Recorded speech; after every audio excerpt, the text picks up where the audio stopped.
करवा चौथ को बर्त आसो न हो तो करना बड़ी मेहनत लगे हैं। मैं हम औरतन ने 1 महीने पहले तो लड़ाई करनी बिल्कुल बंद कर दे हैं।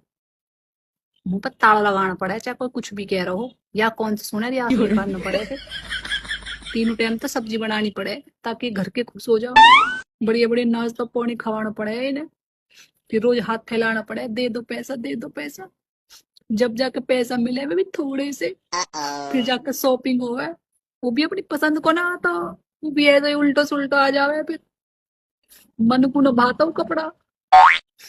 पैसा अगर थोड़े मिले तो बाल सेट ना हो पाते, मेकअप ना हो पाता, हमारे तो नखून में भी एक्सटेंशन भी ना लग पाता। हाँ? दुनिया लगाओ एक्सटेंशन, हमारा स्टेशन तो लगता ही ना हो कभी। तुम सोच रहे हो आसान है? और तो और मेहंदी लगवाना, अगर रंग ना आता मेहंदी पे तब तो टेंशन हो जा फिर।